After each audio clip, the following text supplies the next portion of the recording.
Hai, ini saya Syamsul Alam dari syamsulalam.net. Terima kasih. Assalamualaikum warahmatullahi wabarakatuh.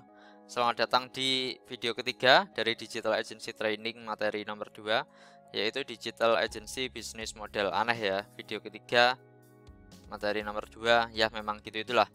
Jadi kita hari ini bakalan bahas tentang bisnis model. Bisnis model itu adalah gimana caranya bisnis tersebut hasilkan uang.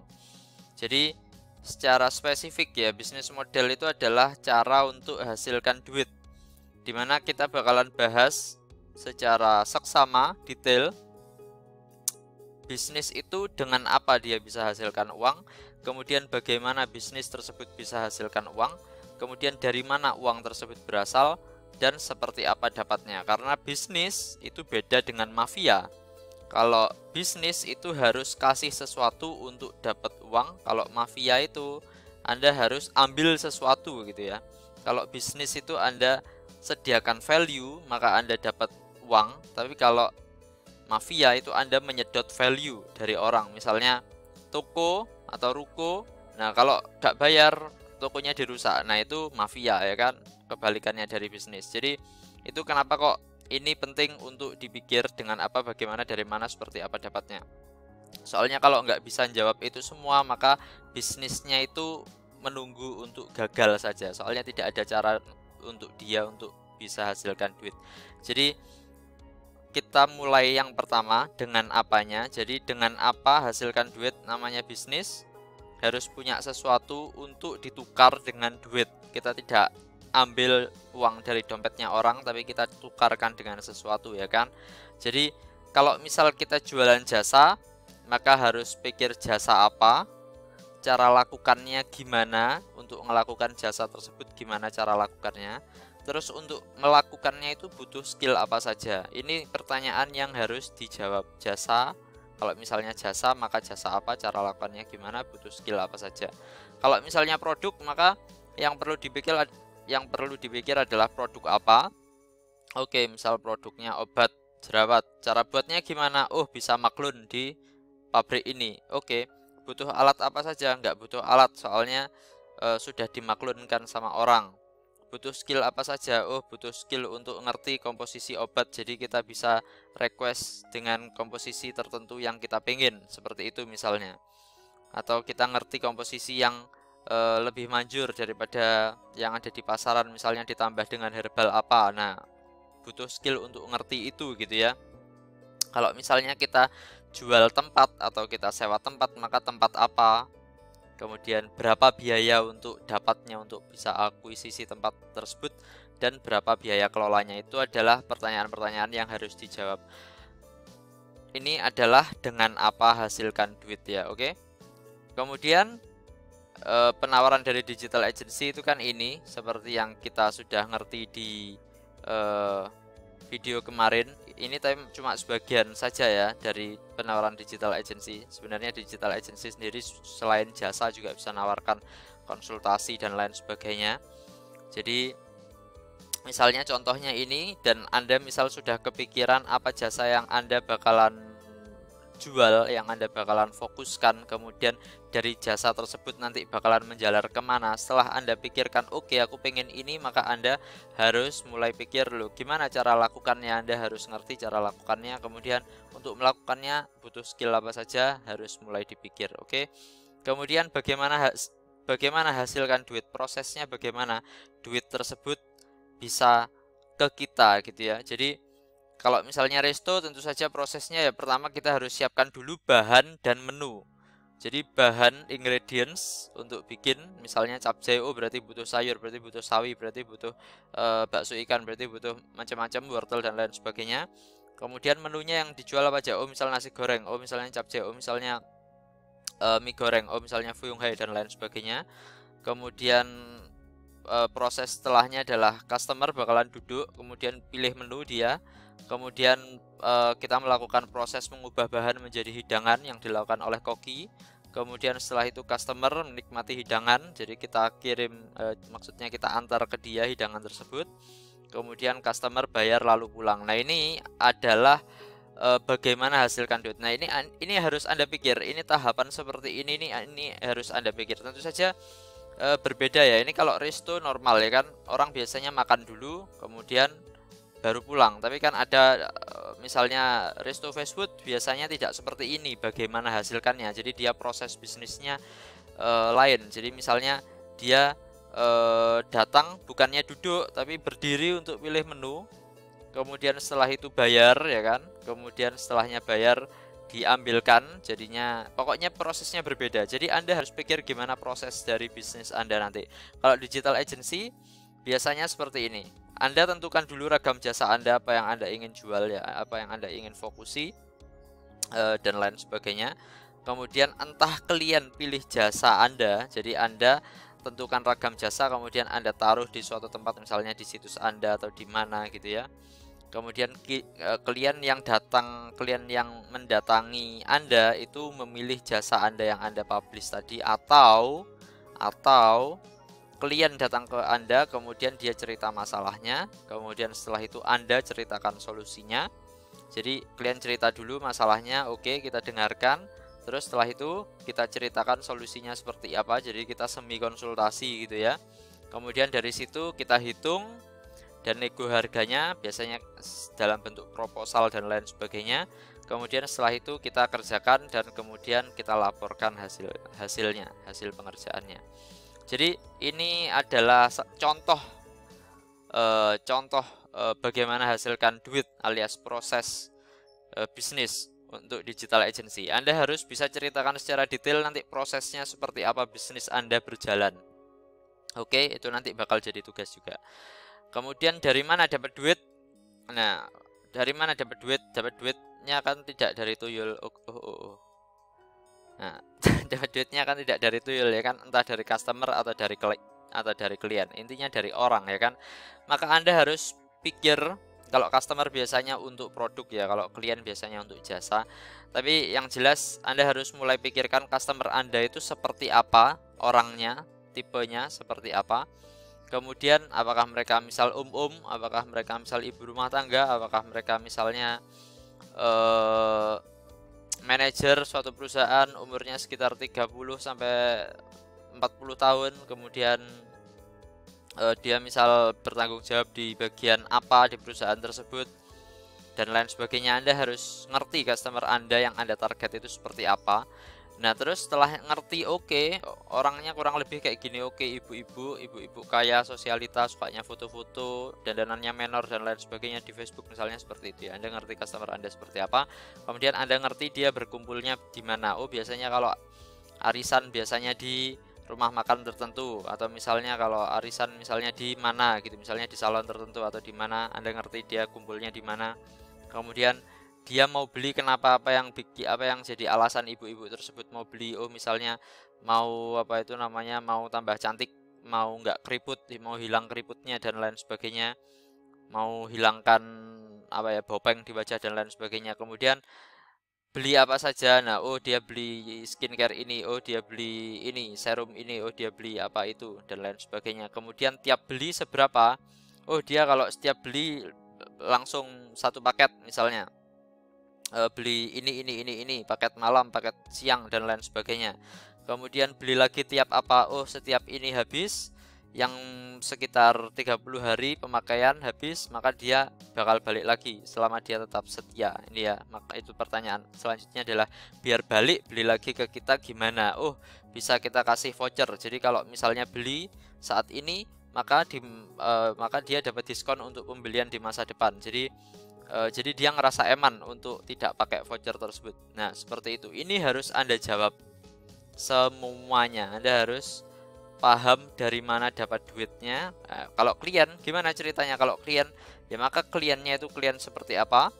Ya kan? Kalau tadi contoh misalnya, misalnya dia manajer di perusahaan, dia bertanggung jawab untuk meningkatkan penjualan untuk perusahaannya. Misalnya dia perusahaan properti, oke, dia jadi manajer pemasarannya, umurnya sekitar sekian, dia ada deadline, target dan lain sebagainya. Oke, mereka biasanya berkumpul di mana? Oh, ini biasanya ini juga laki-laki sosialita, biasanya mampirnya ya di mall-mall atau di kafe-kafe atau gimana gitu ya. Ini Anda pikir mereka biasanya kumpul di mana. Kemudian mau beli kenapa? Mau beli soalnya butuh untuk kejar target biar dapat bonus, biar apa itu namanya, biar performanya bagus, biar nggak dipecat perusahaan dan lain sebagainya. Anda harus ngerti motivasinya. Kemudian beli apa saja? Oh, ini dia bakalan beli jasa ini, jasa ini, jasa ini, jasa itu ke saya.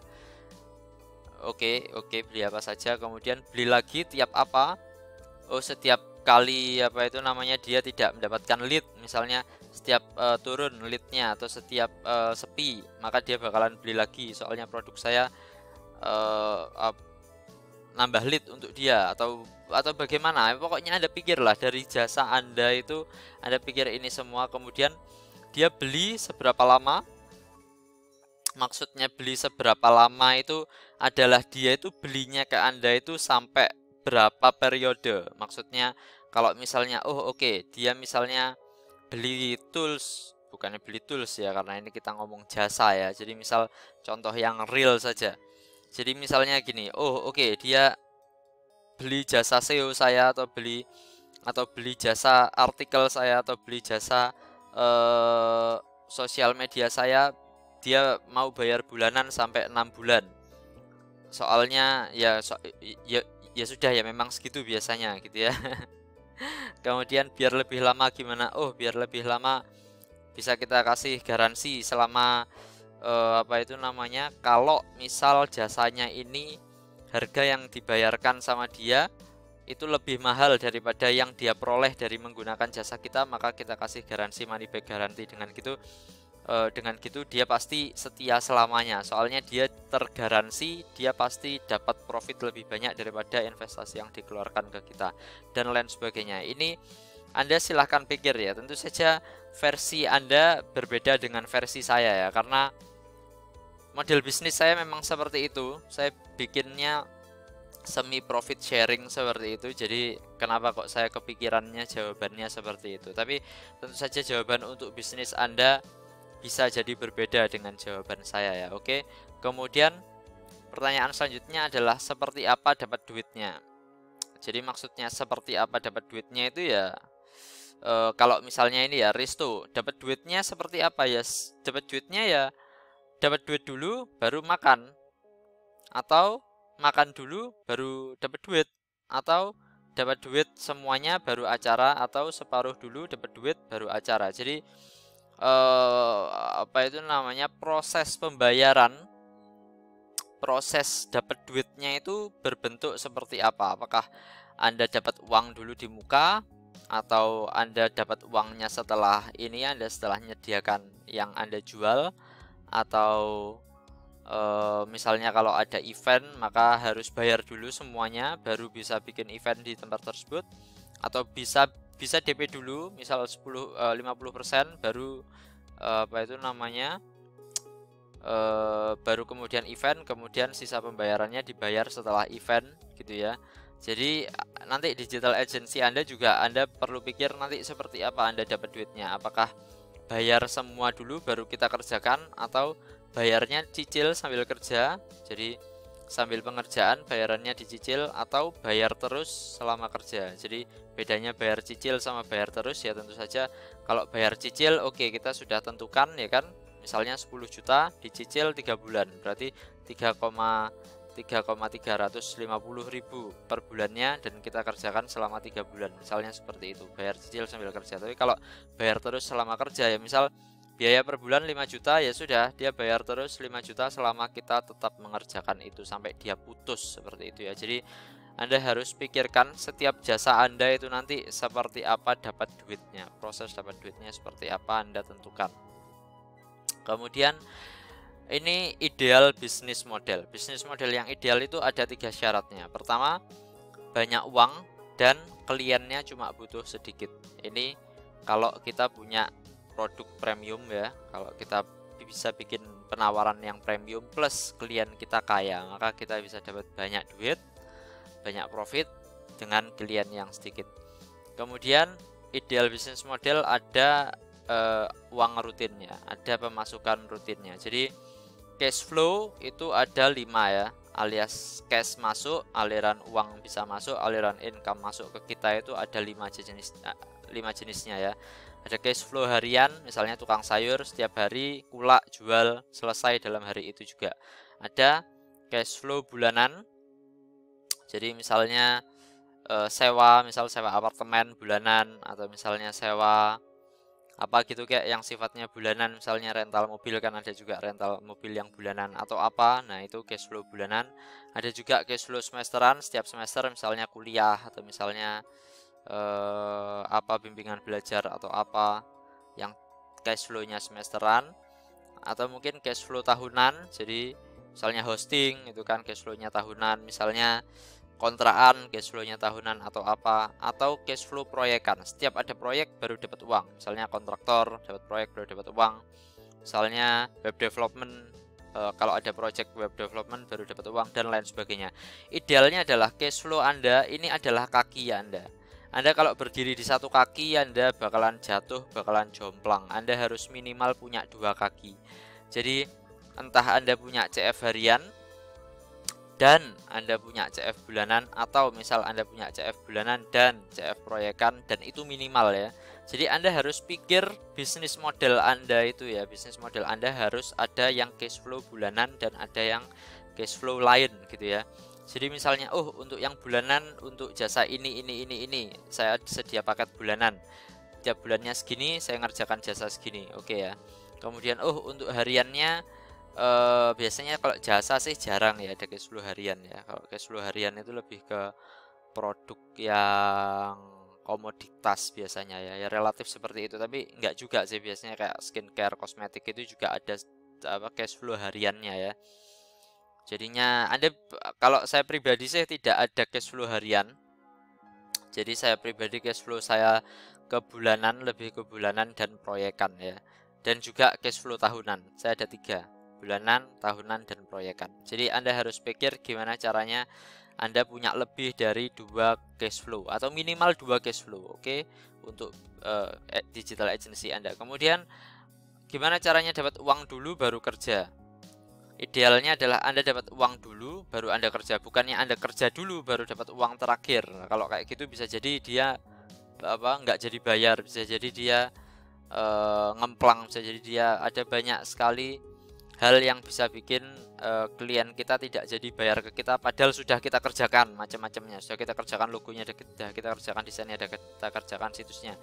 Maka itu maka syaratnya adalah Anda harus punya klien kaya yang percaya dengan Anda. Jadi dengan dia percaya, maka dia berani untuk kasih uang dulu ke Anda baru kerja.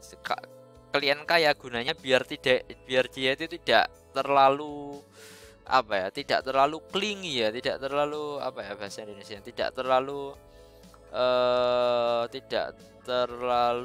sulit banget bahasa Indonesia ya ternyata ya.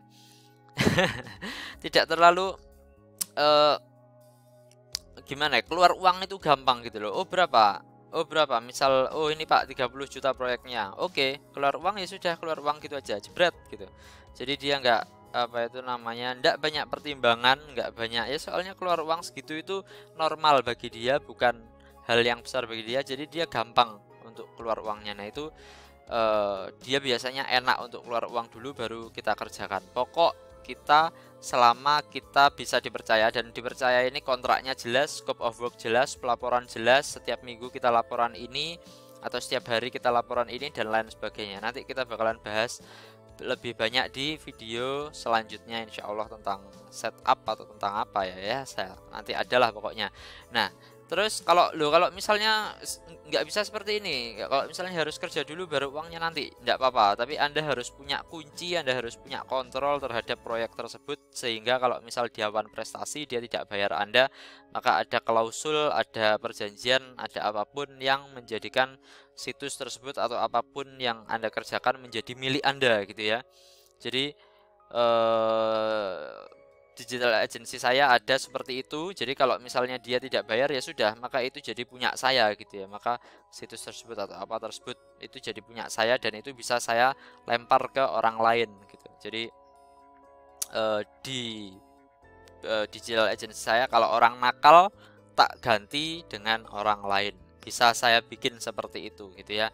Tapi saya nggak share bisnis model saya, soalnya bisnis model saya itu saya tidak ingin ada yang niru gitu ya, dan juga sulit untuk ditirunya, jadinya tidak saya share. Soalnya kalaupun saya share pun Anda kesulitan untuk nirunya, jadi biar tidak kasihan ke andanya. Oke, jadi ini adalah tugas DAT hari kedua. Ini hadiahnya PDF Perfect Digital Agency Business Model. Jadi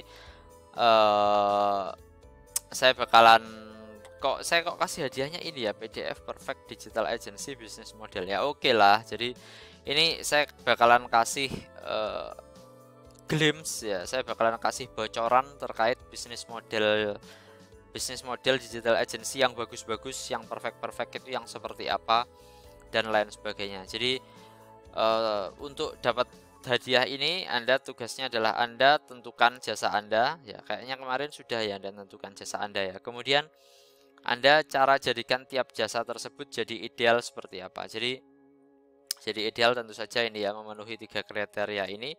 Terus juga apa ya, oke lah ini aja lah PR-nya biar gampang ya. Terus post jawaban di YouTube komen plus share screen plus laporkan via WA di link bawah ini. Jadi seperti kemarin ya.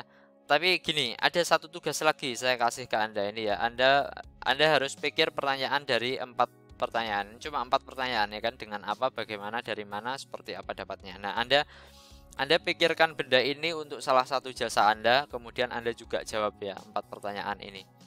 Kemudian Anda juga komen. Jadi tambahannya ya selain ini ya, karena ini kayaknya terlalu gampang ya. Tambahannya selain ini juga Anda harus jawab 4 pertanyaan itu tadi. Anda post jawaban di YouTube komen, share screen, laporkan via WhatsApp di link di bawah ini, di nomor saya. Jadi saya rasa sekian dulu dari saya. Siap buka digital agency. Video selanjutnya kita bakalan ngomong tentang agency setup, gimana caranya nge-setup bisnis digital agency Anda. Akhirnya mulai ke setup ya. Jadi terima kasih banyak Anda sudah nonton sampai sini. Assalamualaikum warahmatullahi wabarakatuh. Salam senyum.